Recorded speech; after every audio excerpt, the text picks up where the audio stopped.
Good morning everyone. Welcome back to our online class again. In the last class of 8th, we have gone through the topic of industries and basically we discussed about industrial regions and then after different industrial disasters. One example was from India, Bhopal gas tragedy, and the second one was from China, a gas well. And how we can stop those casualties by those disasters, कि वो जो disaster है उनसे casualties को कैसे कम किया जा सकता है, तो उनके ऊपर भी हमने डिस्कस किया था. डिफरेंट पॉइंट्स भी हैव डिस्कस्ड कि एक तो ज़्यादा पॉपुलेशन वाले जो लोकेशन है वहाँ इंडस्ट्रीज न हो, पोल्यूशन के जो जितने भी मेजर्स अपनाए जा सके उनके मेजर्स अपनाए कम करने के लिए, उसके साथ साथ वहाँ जो लोग रह रहे हैं उनका अवेयर भी किया जाए, फायर फाइटिंग सिस्टम भी हो, अलार्मिंग का अच्छा सिस्टम भी हो. Now we are going to discuss about the distribution of major industries. जो हमारे वर्ल्ड में महत्वपूर्ण इंडस्ट्रीज हैं आज के समय में, उनके बारे में डिस्कस करेंगे. कौन सी इंडस्ट्रीज कहाँ ज्यादा है, किस प्रकार प्रोडक्शन करें, क्या क्या रॉ मटेरियल चाहिए और किस प्रकार क्या भूमिका निभाती है किसी भी देश के डेवलपमेंट में. So we are going to discuss about major industries. Some of the major industries are, सबसे महत्वपूर्ण इंडस्ट्रीज की अगर बात करें तो आज के समय सबसे महत्वपूर्ण इंडस्ट्रीज कौन सी? Iron and steel industry, also called basic industry as well as feeder for other industries. दूसरों के लिए फीडर का काम करती है क्योंकि आयरन और स्टील इंडस्ट्रीज के द्वारा जो मशीनें बनाई जाती हैं, टूल्स बनाए जाते हैं, बाकी इंडस्ट्रीज में रॉ मटेरियल का काम करते हैं. ज्यादातर इंडस्ट्रीज के अंदर जो भी ये टूल्स और मशीनें बनाई जाती हैं which these are used for further production, उन्हीं को, उन मशीनों को अदर इंडस्ट्रीज में इस्तेमाल किया जाता है प्रोडक्शन के लिए. तो ये तो महत्वपूर्ण इंडस्ट्री है, बेसिक इंडस्ट्री. दूसरी अगर इंपॉर्टेंट इंडस्ट्री की बात करें, टेक्सटाइल, बेसिकली कॉटन टेक्सटाइल, कपड़ा उद्योग, और उसमें सबसे ज्यादा कॉटन टेक्सटाइल. उसके बाद अगर बात करें हम तो हमारे पास इंफॉर्मेशन टेक्नोलॉजी, सूचना प्रौद्योगिकी. आज के समय में इतना सारा डेवलपमेंट है, all the countries are linked to each other, MNCs are developing fast, all because of the increase in information technology. Information technology industry बढ़ी जिसकी वजह से डेवलपमेंट और बाकी इंडस्ट्रीज का भी और MNCs और ग्लोबलाइजेशन इंक्रीज हुआ है. तो ये हमारे पास कुछ बेसिक इंडस्ट्रीज हैं जो महत्वपूर्ण इंडस्ट्रीज हैं. अब उसमें आयरन और स्टील की बात करें तो आयरन और स्टील इंडस्ट्रीज जो वर्ल्ड में ज्यादा जहां प्रोडक्शन होता है उन कंट्रीज में Germany, America, United states of America, China, Japan, Russia, ये वो कंट्रीज हैं जहां आयरन और स्टील का प्रोडक्शन बाकी वर्ल्ड में कंपेरिजन कंट्रीज में ज्यादा होता है. Then after we are going to discuss about textile. India is known for cotton textile from thousands of years ago. हजारों सालों की बात है तब से हमारे यहाँ तो इसका टेक्सटाइल, क्योंकि हमारे हैंडलूम काफी डेवलप रहा था कि हमारे हथकरघा उद्योग.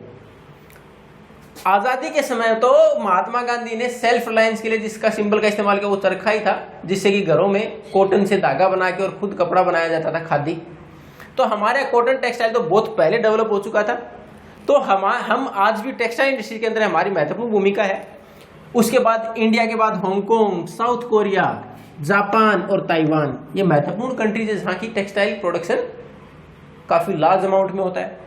देन आफ्टर आईटी इंडस्ट्री की डेवलपमेंट की बात करें तो देखो इसमें पहले सेंट्रल कैलिफोर्निया अमेरिका की जगह है, सिलिकॉन वैली उसको नाम ही क्योंकि जो हम ये हमारे मोबाइल फोन वगैरह में जो चिप इस्तेमाल करते हैं, कंप्यूटर में जो चिप इस्तेमाल होती है, जो इतने सारे डाटा स्टोर कर सकते हो, किसी भी सिलिकॉन की बनी होती है, तो इसलिए उसको सिलिकॉन वैली बोला गया क्योंकि वहां ये सारी चीजें डेवलप की गई थी. और उसी सिलिकॉन वैली से शुरुआत हुई हमारे आईटी इंडस्ट्री की लार्ज स्केल पर. उसके बाद भारत सबसे सस्ते सॉफ्टवेयर डेवलप करने के लिए जाना जाता है.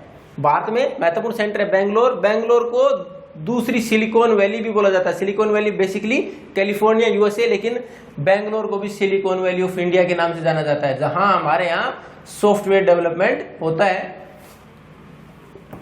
तो ये महत्वपूर्ण दो जगह, एक अमेरिका कैलिफोर्निया और दूसरा भारत में बेंगलोर आईटी के लिए.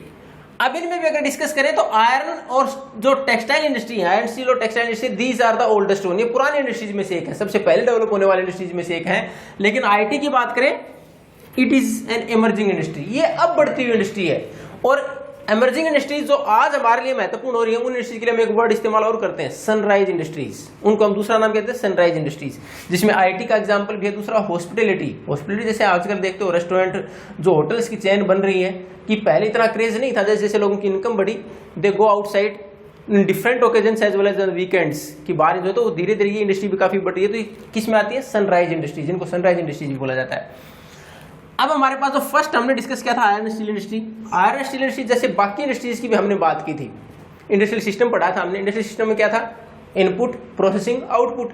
तो सेम प्रोसेस तो यहाँ भी रहेगा, किसी भी इंडस्ट्री में रहेगा। यहाँ भी इनपुट की बात करें तो रॉ मटेरियल, रॉ मटेरियल में देखो सबसे पहले आयरन और बेसिक, इसके लिए कोल, लाइमस्टोन।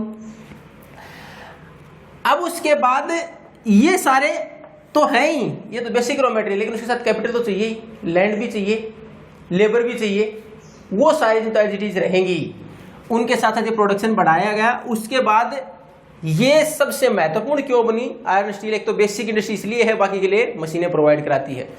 दूसरा, आयरन और स्टील है, इसको हार्डनेस तो है ही, मजबूत भी है, we can easily shape it, उसका दूसरा आकार भी दे सकते हैं, even we can convert it to wires, यहाँ तक कि हम वायर में बदल सकते हैं। और अगर छोटा सा एग्जांपल लें कि बारीक बनाने की बात करें तो घर में जो नीडल इस्तेमाल होती है वो देखते हो स्टील की बनी हुई होती है। उसके बावजूद ये एलॉय, इसके और इंपॉर्टेंट एलॉय भी बनाए जा सकते हैं। और इस प्रोसेसिंग को करेंगे कैसे, अगर प्रोसेस की बात करें तो आयरन और कोल और लाइमस्टोन, इसके लिए अगर बेसिक रॉ मटेरियल, तो प्रोसेसिंग क्या होगी, उसके बाद सबसे पहले तो होगा it is smelt in the furnaces, जो भट्टी है उनके अंदर इसकी स्मेल्टिंग की जाएगी। स्मेल्टिंग के बाद ये लिक्विड फॉर्म में होगा, then it will be refined, उसके बाद रिफाइन किया जाएगा, then we are going to get the ultimate steel. उसके बाद हमें स्टील मिलेगा। ये सारी चीजें एक साथ फर्नेसेस में मेल्टिंग, और हम मेटल्स के लिए स्मेल्टिंग वर्ड इस्तेमाल करते हैं मेल्ट करने के लिए।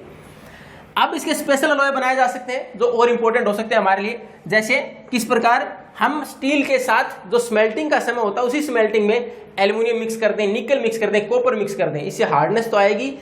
Second, we can make the tools rust free, जंग नहीं लगेगा, इससे भी हमारे पास एक और जो क्वालिटी डेवलप होगी। हार्डनेस तो पहले भी दिखाई हमने, हार्डनेस और टफनेस तो पहले भी है, यानी स्टील पहले भी मजबूत है, लेकिन उसमें अगर और स्पेशल अलॉय इस प्रकार बनाए जाते हैं तो हम रस्ट फ्री बना सकते हैं, यानी जंग नहीं लगता, उनको लंबे समय तक उनका इस्तेमाल किया जा सकता है। ये थी हमारी बेसिक इंडस्ट्रीज, और हमारे यहाँ शुरुआत इंट्रोडक्शन है केवल हमारे पास कि किस प्रकार हमारे यहाँ डिस्ट्रीब्यूशन है, महत्वपूर्ण कंट्रीज पढ़े। We are going to continue the very same topic and more uses of iron steel in the next class. Thank you and have a nice day.